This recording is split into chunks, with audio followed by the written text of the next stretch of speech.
الرحمن الرحیم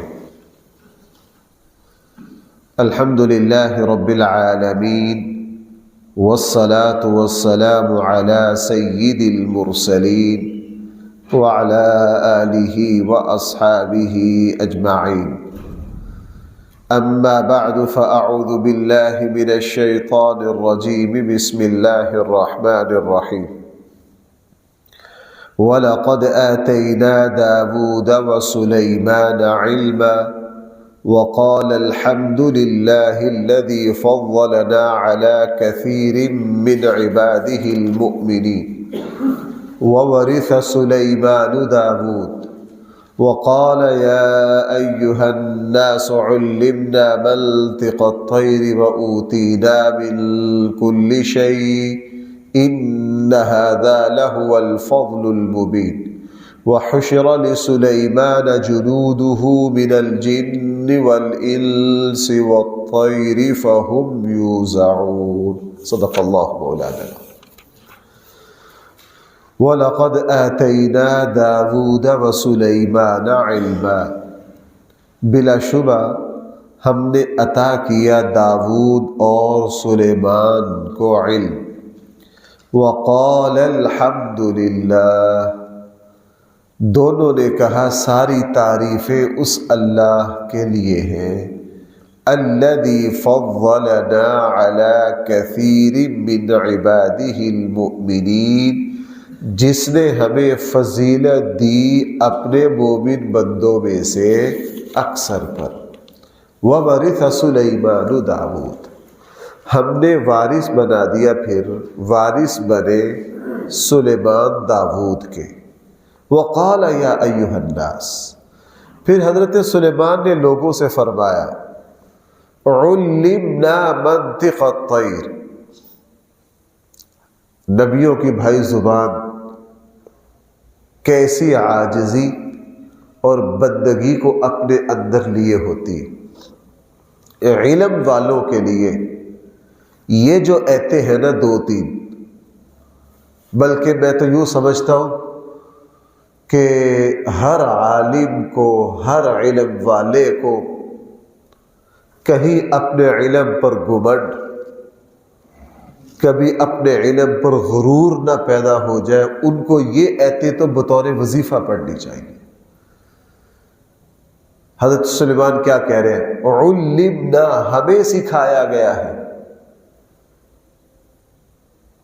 بھائی کیا کہہ رہے ہمیں سکھا دی گئی ہے پرندوں کی بولیاں یہ نہیں کہ مجھے آتی ہے پرندوں کی بولیاں یہ نہیں میں سمجھتا ہوں پرندوں کی زبان نہ کیا کہہ رہے ہیں ہمیں یعنی سکھانے والا کوئی اور ہے اچھا آگے فرمایا وَأُوتِينَا ہمیں دیا گیا ہے ہر چیز کا علم یہاں بھی وہی ہمیں دیا گیا ہے ہر چیز کا علم یہ ہے اللہ تعالی میں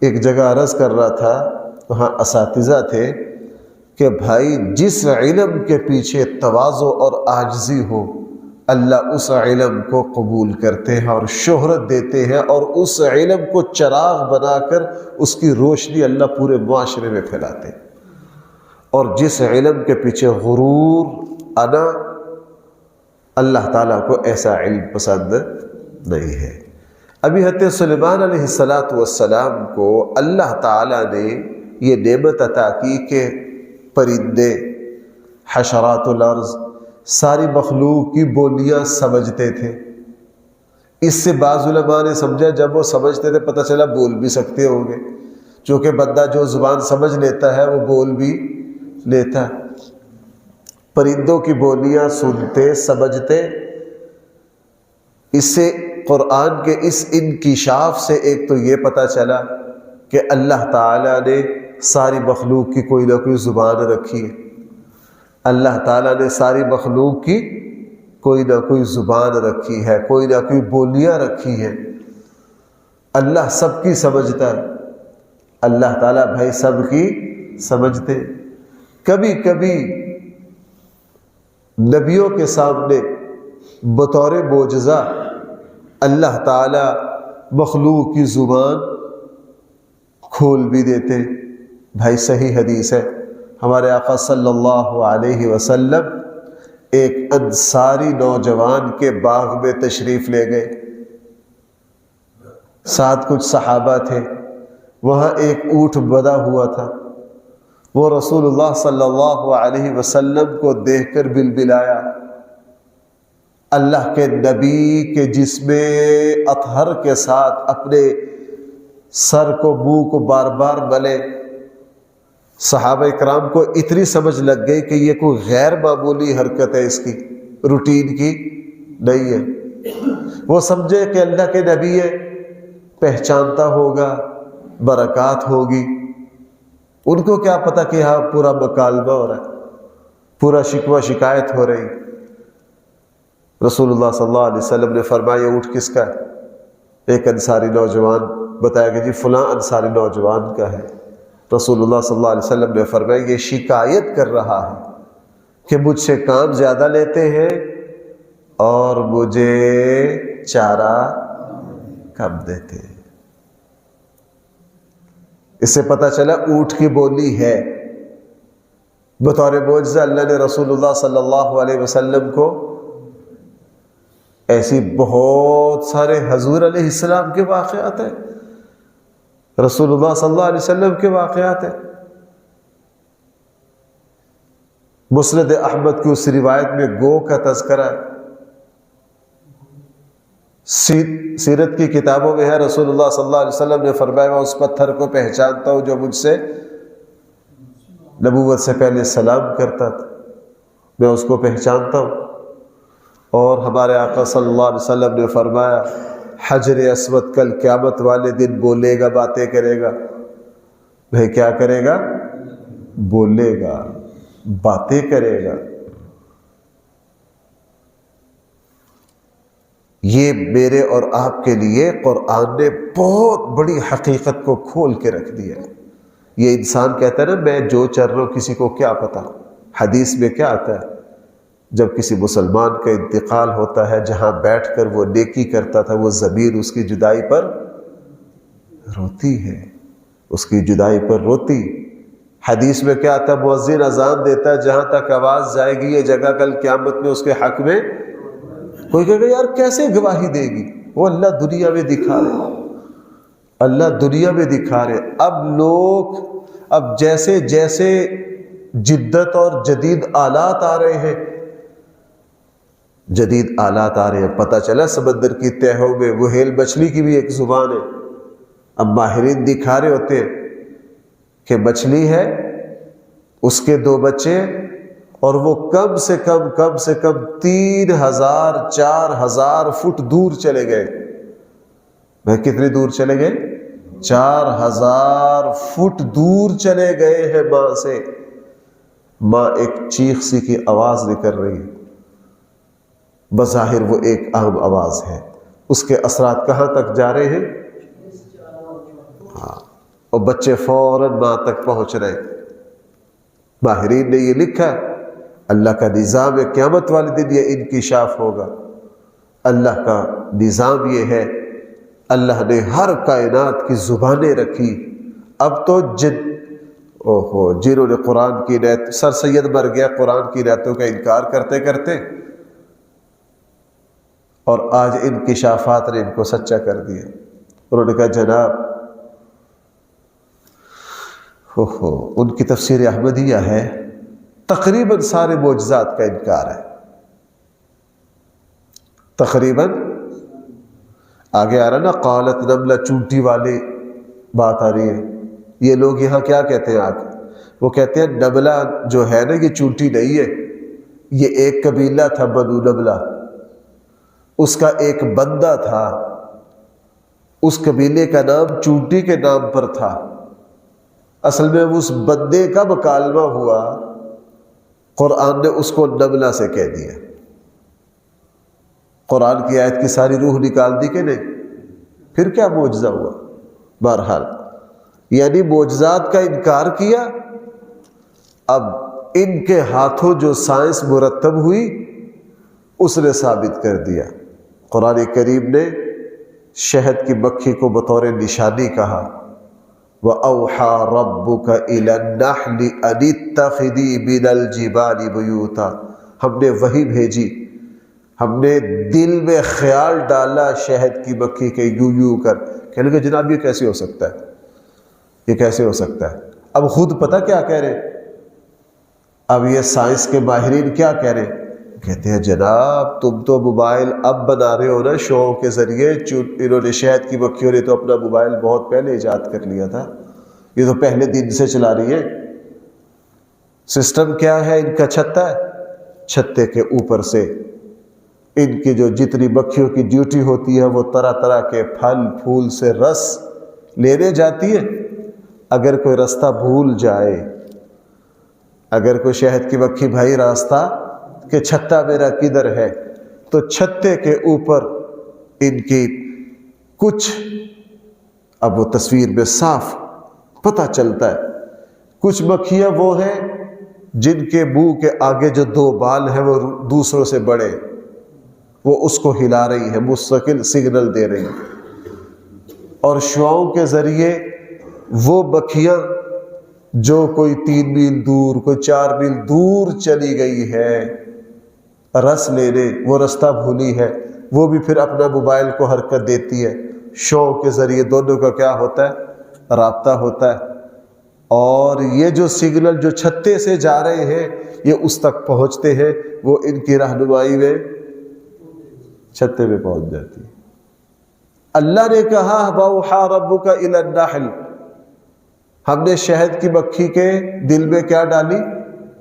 اس کا تو کر دیا انکار، اور اب خود کیا کر رہے؟ اسی بات کو ثابت کر رہے۔ وہی معاملہ یہاں ہے۔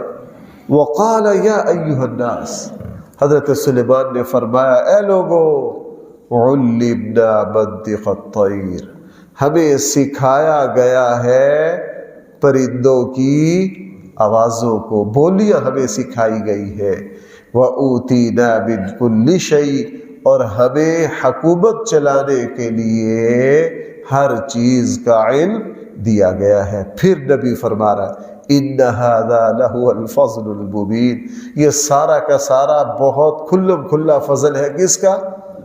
بھائیو قربان جائیے حضرت سلیمان حضرت داؤد کی بندگی پر، جگہ جگہ اپنے کمالات کی نسبت کس کی طرف کر رہے ہیں؟ پتہ نہیں بھائی، میرے اوپر تو یہ ایک دھن سوار ہے۔ ہماری سب سے بڑی غلطی یہ ہے کہ ہم اپنی خوبیوں کو اپنا سمجھ بیٹھتے ہیں، حالانکہ ہلکی سی ٹھوکر لگے نا ہم اپنے آپ کو سنبھال نہ سکیں، ہم اپنے آپ کو سنبھال نہ سکیں، ہلکی سی ٹھنڈی ہوا لگے تو ہم بیمار پڑ جائیں۔ نبی اپنی تمام خوبیوں کی نسبت بھائی کس کی طرف کر رہے ہیں؟ اللہ کی طرف کر رہے ہیں۔ سارا کچھ کہنے کے باوجود پھر بھی إِنَّ هَذَا لَهُوَ الْفَضْلُ الْمُبِينُ۔ آگے پھر قرآن نے فرمایا وَحُشِرَ لِسُلَيْمَانَ جُنُودُهُ مِنَ الْجِنِّ وَالْإِنسِ وَالطَّيْرِ فَهُمْ يُوزَعُونَ، جمع کر دیے گئے سلیمان کے لیے اس کے لشکر، یعنی جنوں میں سے بھی، انسانوں میں سے بھی، پرندوں میں سے، فَهُمْ يُوزَعُونَ، ان سب کو تقسیم کیا جاتا۔ اللہ جل جلالہ نے حضرت سلیمان علیہ السلام کو یہ روب اور دبدبہ عطا کیا۔ رسول اللہ صلی اللہ علیہ وسلم نے کئی جگہ ارشاد فرمایا کہ اللہ تعالیٰ نے سلیمان علیہ السلام کے سامنے جنات کو مسخر کر دیا، انسان مسخر ہو گئے، پتہ نہیں ہوا کا تذکرہ تو سورہ انبیاء میں ہے، اپنے تخت پر بیٹھتے، ہوا کو حکم دیتے جہاں تخت جانا وَلِسُلَيْمَانَ الرِّيحَ عَاصِفَةً تَجْرِي بِأَمْرِهِ إِلَى الْأَرْضِ الَّتِي بَارَكْنَا فِيهَا، تخت پر بیٹھتے اور بڑا لمبا چوڑا تخت ہوتا، اور اپنے ساتھ اپنے وزراء کو، اپنے مہمانوں کو، سب کو بٹھا لیتے، ہوا کو کہتے ہمارے تخت کو ذرا بیت المقدس پہنچا کے، ہوا تخت اٹھاتی اور کیا کرتی؟ وہاں پہنچا دیتی، وہاں پہنچا دیتی۔ رسول اللہ صلی اللہ علیہ وسلم نے معراج پر جانا تھا، اللہ کا غیبی نظام حرکت میں آیا، بھائی رسول اللہ صلی اللہ علیہ وسلم سارے جہانوں کی سیر کر کے واپس تشریف۔ اللہ اس پر 100% قادر ہے۔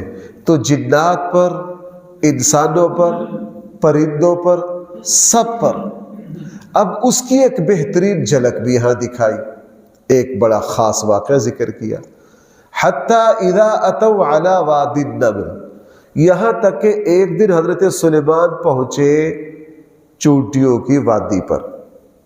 حضرت سلیمان لشکر کے ساتھ کہیں جا رہے تھے، راستے سے گزر رہے تھے، پرانا زمانہ تھا، کچا، وہاں کوئی چونٹیوں کی کیا تھی، بلیں تھی کافی ساری۔ قالت نملہ، ایک چونٹی نے دوسروں کو آواز دی۔ اب چونٹی کتنی کمزور مخلوق ہے، چونٹی کی آواز کو حضرت سلیمان نے سن لیا۔ وہ کیا کہہ رہی تھی؟ وہ اپنے قبیلہ کی چونٹیوں کو پکار کر کہہ رہی تھی، یا ایھا النمل، اے چونٹیوں، ادخلوا مساکنکم، اپنی اپنی بلوں میں داخل ہو جاؤ۔ لا یحطمنکم، کبھی تمہیں سلیمان اور اس کا لشکر روند نہ ڈالے۔ اور وہ بڑی سمجھدار تھی، شاید اس کو پتہ چل گیا کبھی میری بات سنی نہ لے۔ وَهُمْ لَا يَشْعُرُونَ، عذر بھی بیان کر دیا کہ سلیمان اور ان کا لشکر کہیں تمہیں روند نہ ڈالے، وہ جان بوجھ کے نہیں روندیں گے، چلتے ہوئے ہو سکتا ہے ان کو پتہ نہ چلے، ان کو پتہ نہ چلے۔ اب حضرت سلیمان علیہ السلام نے بات سن لی، فَتَبَسَّمَ ضَاحِكًا مِّن قَوْلِهَا، حضرت سلیمان چونٹی کی اس بات سے بھائی فوراً مسکرائے۔ یہاں 2-3 باتیں میرے اور آپ کے سمجھنے کی۔ پہلی بات تو یہ ہے، اس سے یہ پتہ چلا کہ جو چونٹیاں ہیں یہ بھی اللہ کی قدرت کا شاہکار ہے۔ اب تو اس پر علماء نے مستقل، حیوانات کے ماہرین نے اس پر مستقل کتابیں لکھ دی ہیں کہ یہ جو چونٹیاں ہیں یہ ان کی ایک ایسی اعلیٰ ترین ریاست ہوتی ہے کہ انسان آج تک ایسی ریاست نہیں بنا سکا۔ چونٹیاں ان کے قبیلے ہوتے، ان کی آگے گوتے ہوتی ہیں، ان کے اصول و ضوابط ہوتے ہیں، اور ان کا تقسیم کار ہوتا ہے، بل کہاں بنانی ہے، کیسی جگہ بنانی ہے، ان کے بہت سارے رول ہوتے ہیں، ان کے اصول و ضوابط ہوتے ہیں۔ اس کو اللہ تعالیٰ کی ذہین ترین مخلوق سمجھا گیا، یہ صرف اسی چیز کو اٹھاتی ہے جو ان کے کام کی ہو، طاقتور ہو، فضول چیز کی طرف نہیں جاتی۔ دانہ لے کر آتی ہے، اس کے 2 ٹکڑے کر دیتی ہے تاکہ نبی اس کو دوبارہ اگا نہ دے۔ اور آپ نے دیکھا ہمارے یہاں فارا چوک کی ٹریفک بھی دیکھو، ان کی ٹریفک بھی دیکھو، بڑے اصول کی رعایت پوری ترتیب سے جاری ہوتی، اور اگر آمنے سامنے آ جائے تو موٹر سائیکل کھڑی کر کے لڑتے نہیں، پہلے تو ادھر کیوں آئے، اطمینان سے اپنے اپنے راستے سے چلی جاتی۔ یہاں تک ماہرین نے لکھا ہے، یہاں تک ماہرین نے لکھا ہے کہ یہ ان میں ایسی وفاداری ہوتی ہے کہ اگر کوئی چونٹی مر جائے رستے میں تو یہ اس کو اسی طرح پڑا نہیں رہنے دیتی۔ آپ نے دیکھا ہوگا اکثر مری ہوئی چونٹی کو دوسری چونٹیاں اٹھا کر لے جاتی، ان کے قبرستان ہے وہاں جا کے دفن کریں گے۔ اس لیے چونٹیوں کا بل کھودا جائے نا تو اندر سے بہت ساری مری ہوئی چونٹیوں کے اجزاء بھی ملتے۔ ان کی زبان ہے، ان کے اصول ہے۔ ایک قبیلے کی چونٹی دوسرے قبیلے میں نہیں جا سکتی، ایک چونٹی جو ہے وہ دوسرے قبیلے میں نہیں جا سکتی۔ حدیث مبارکہ میں 2 باتیں آتی ہیں، یہ تو صحیح احادیث میں ہے، دارقطنی صاحب مشکات نے دارقطنی کے حوالے سے ذکر کیا، حدیث کی کتاب ہے، کہ رسول اللہ صلی اللہ علیہ وسلم نے فرمایا ایک نبی، بارش نہیں ہو رہی تھی، بہت سارے اپنے رفقا کو لے کر اللہ تعالیٰ سے بارش کی دعا مانگنے کے لیے باہر نکلے تو دیکھا کہ ایک چونٹی الٹی لیٹی ہوئی ہے، ٹانگیں اوپر ہے۔ وہ جو نبی تھے انہوں نے کہا بھائی واپس آ جاؤ، یہ چونٹی اللہ سے بارش کی دعا مانگ رہی ہے اور اللہ نے اس کی دعا کو قبول کر لیا ہے۔ اللہ نے کیا کر لیا اس کی دعا کو؟ اور اتنی بات تو صحیح بخاری میں ہے، رسول اللہ صلی اللہ علیہ وسلم نے فرمایا ایک جو نبی تھے ان کو کسی چونٹی نے کاٹا اور انہوں نے حکم دیا کہ ان کی جتنی بل تھی نا اس سب کو جلا دیا۔ اللہ تعالیٰ کو یہ بات پسند نہیں آئی کہ ایک چونٹی نے تمہارا قصور کیا ہے اور تم نے اس کے بل کو جلا کے ساری چونٹیوں کو آگ میں جلا دیا۔ صحابہ اکرام نے ایک مرتبہ ایسے ہی ایک جگہ چونٹیوں کا بل تھا، ان کو جلا دیا۔ رسول اللہ صلی اللہ علیہ وسلم نے فرمایا نا، آگ سے جلانے کا حق صرف آگ کے رب کے پاس ہے، رب النار کے پاس ہے، کوئی اور آگ میں۔ لہٰذا ہمارے یہاں جو چونٹیاں ہوتی ہیں ان کو کسی کیمیکل وغیرہ سے تو مارا جا سکتا ہے، لیکن آگ میں کسی مخلوق کو آگ کے ذریعے نہیں مارا جا سکتا۔ رسول اللہ صلی اللہ علیہ وسلم نے بھائی اس سے کیا کیا ہے؟ منع۔ بہرحال چونٹی جو ہے اس نے فوراً اپنے قبیلہ کو بیدار کیا کہ بھائی کس میں گھس جاؤ۔ ایک بات سمجھیے، اللہ تعالیٰ نے چونٹی کا تذکرہ یہاں قرآن میں کیا۔ بہت ساری حقیر مخلوق ہے، قرآن میں ان کا تذکرہ ہے چونکہ وہ اللہ کی قدرت کے عجائبات میں سے ہے۔ بھائی کس میں سے ہے؟ لیکن اس چونٹی میں ایک خاص وصف تھا جس کی وجہ سے اس کا تذکرہ قرآن میں، مفسرین نے یہ نکتہ اٹھایا۔ اس چونٹی کا ایک ایسا وصف تھا، اس میں ایک ایسی خوبی تھی جو اللہ کو بہت پسند ہے، جس کی وجہ سے اس چونٹی کا تذکرہ قرآن میں آیا۔ وہ خوبی کیا تھی؟ وہ خوبی ہے اپنی قوم کی خیر خواہی۔ بھائی وہ خوبی کیا ہے؟ اپنی قوم کی بھلائی، اپنی قوم کی خیر خواہی۔ اس چونٹی نے خطرہ محسوس کیا، فوراً سب کو کیا کیا؟ بیدار کیا، بے جلدی جلدی اپنی بلوں میں گھس جاؤ۔ اس کی یہ جو خیر خواہی کی عادت تھی، اللہ نے اس کی وجہ سے اس چونٹی کا تذکرہ کہاں کر دیا؟ قرآن میں۔ اس سے پتہ یہ چلا جو اپنی قوم کا خیر خواہ ہوگا اس پر اللہ کا فضل ہوگا۔ نبیوں پر میں نے آپ کو پیچھے اشارے کیے تھے پچھلی صورت میں، ہر نبی کے بارے میں آ رہا، ان کو کن کی طرف نبی بنا کر بھیجا؟ ان کی قوم کی طرف، اور ہر نبی نے اپنی قوم سے خیر خواہی کی۔ اس لیے انسانوں میں سب سے محبوب ترین طبقہ اللہ کا بھائی کون ہے؟ کیوں؟ وہ اپنی قوم کے خیر خواہ ہوتے۔ ہمارے آقا صلی اللہ علیہ وسلم نے کیا فرمایا؟ میری مثال اس طرح ہے، دوسرے پہلے پارے کے دوسرے رکوع میں بھی یہ ہے، حضور علیہ السلام نے فرمایا میری مثال اس طرح ہے جس طرح کسی نے جنگل میں آگ روشن کی ہو اور پتنگے اڑ اڑ کر اس آگ میں جل رہے ہو، وہ ان پتنگوں کو پیچھے ہٹا رہا ہو۔ رسول اللہ صلی اللہ علیہ وسلم نے فرمایا میری مثال اس طرح ہے، جہنم کی آگ دہکائی جا چکی ہے، انسانیت بھاگ بھاگ کر اس میں گر رہی ہے، میں کسی کو بازو سے پکڑ کر، کسی کو کمر سے پکڑ کر، کسی کو ہاتھ سے پکڑ کر کھینچ کھینچ کے اس سے بچا رہا ہوں۔ اس سے بھائی اصول مجھے اور آپ کو مل گیا، جو اپنی قوم کا خیر خواہ ہوگا، جو دوسروں کی بھلائی چاہے گا، اس پر اللہ کا فضل ہوگا۔ جو دوسروں کی، جس کی یہ نیت ہوگی مجھ سے دوسروں کو خیر پہنچے، مجھ سے دوسروں کو بھلا پہنچے، مجھ سے دوسروں کو فائدہ پہنچے۔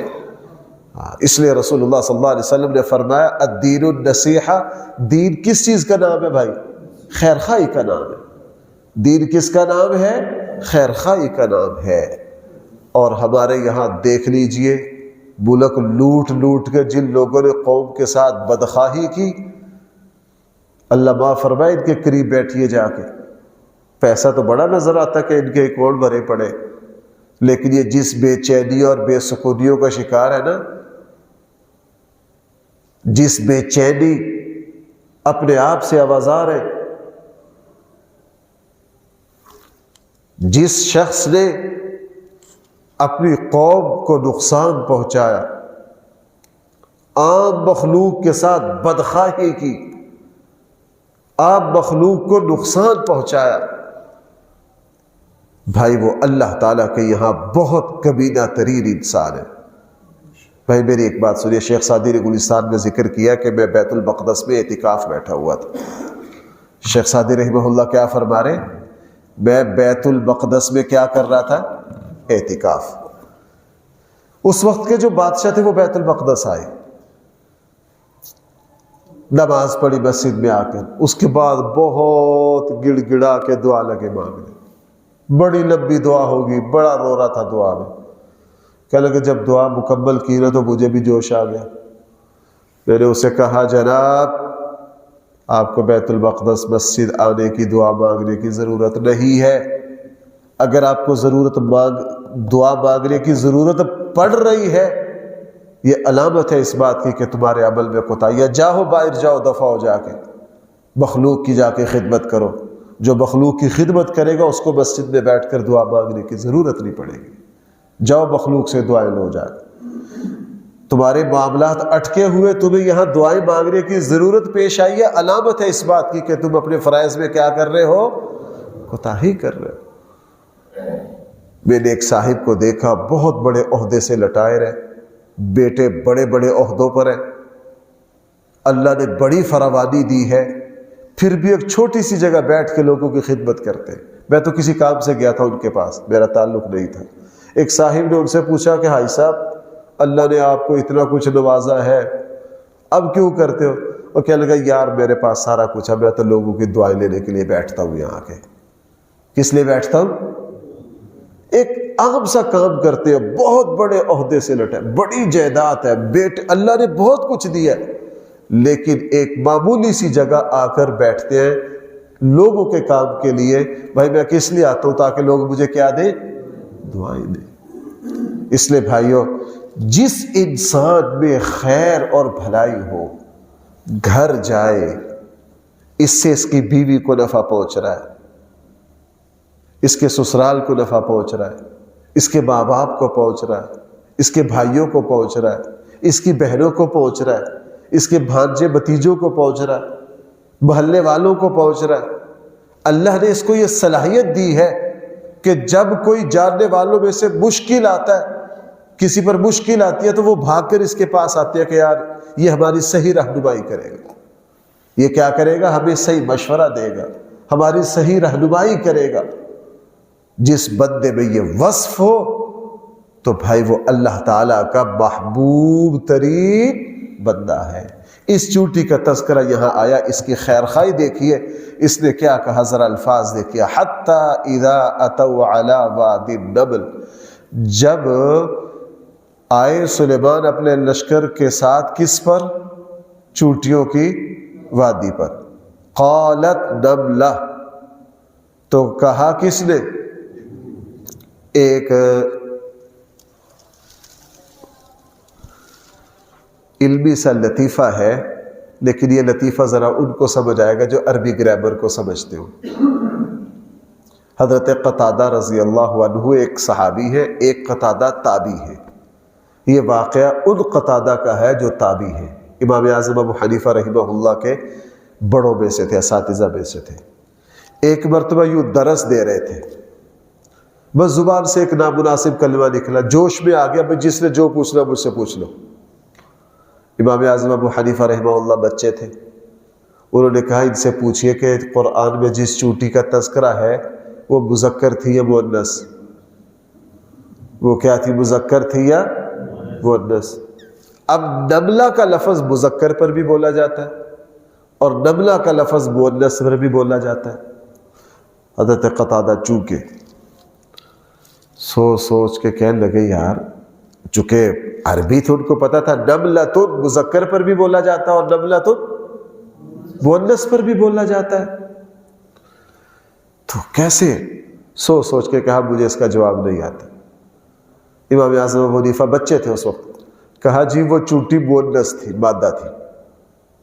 کہا بچے تجھے کیسے پتا چلا؟ کہنے لگا پیچھے قالت ہے، پیچھے کیا ہے؟ قالت ہے، مؤنث کا صیغہ ہے۔ اگر یہ مذکر ہوتی تو پھر قرآن قالا کہتا ہے، قرآن نے کیا کہا؟ قالت نملہ۔ تو اس مادہ چونٹی نے کہا یا ایھا النمل ادخلوا، اے چونٹیوں تم اپنی اپنی بلوں میں داخل ہو جاؤ، اپنی قوم کا بھلا سوچا، اپنی قوم کی بھلائی۔ لا یحطمنکم سلیمان وجنودہ، کبھی تمہیں رود نہ ڈالے سلیمان اور اس کے اور آگے کیا کہا؟ عذر بھی اپنی طرف سے بیان کر دیا کہ ان کو وہ جان بوجھ کے نہیں کریں گے. اسی لیے مفسرین نے یہاں نقطہ اٹھایا، لگتا ہے کہ یہ چونٹی عام نہیں تھی، بڑی ذہین تھی. کیا تھی؟ بڑی ذہین تھی. اس نے اپنا بچاؤ بھی کر لیا، اپنی قوم کی خیر خواہی بھی کی، اور یہ بھی کبھی مجھے حضرت سلیمان پکڑ نہ لے کہ تو نے یہ کیا کہہ دیا. ایک لفظ استعمال کیا، وَهُمْ لَا يَشْعُرُونَ. اور بھائیوں ایک بات آپ سے عرض کروں، میرے پاس مناسب الفاظ نہیں ہے.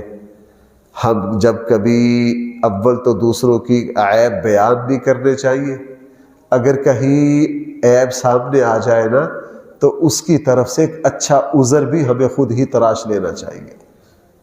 فلاں نماز میں نہیں آیا، یار ہو سکتا ہے آنکھ نہ کھلی ہو سکتا ہے طبیعت آج ٹھیک نہ ہو سکتا ہے طبیعت آج ٹھیک.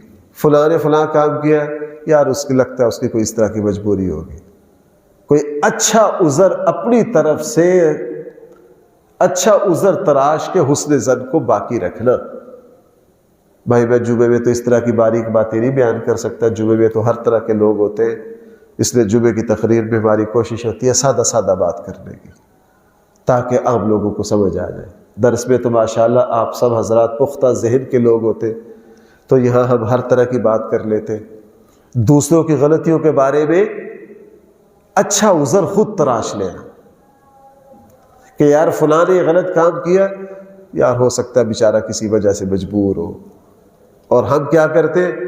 وہ مجبوری سے کوئی کام کرے، ہم پھر بھی کہتے یار اس کو کیا مجبوری ہے، ویسے بگڑا ہوا. کیوں بھائی ایسا کرتے ہیں کہ نہیں؟ دیکھیے چونٹی کی بات، یہ کتنی ذہین چونٹی تھی. کیا سلیمان اور اس کا لشکر کہیں تمہیں کچل نہ ڈالے؟ وَهُمْ لَا يَشْعُرُونَ. اس طرح کے ہو سکتا ہے ان کو پتہ نہ چلے. اللہ تعالیٰ مجھے اور آپ کو قرآن کریم کی صحیح سمجھ عطا فرمائے. الحمدللہ رب العالمین، والصلاة والسلام على سید الانبیاء والمرسلین وعلى آلہ واصحابہ اجمعین. ربنا آتنا في الدنيا حسنة وفي الآخرة حسنة وقنا عذاب النار. صلی اللہ تعالی علی خیر خلقہ سیدنا مولانا محمد وآلہ واصحابہ.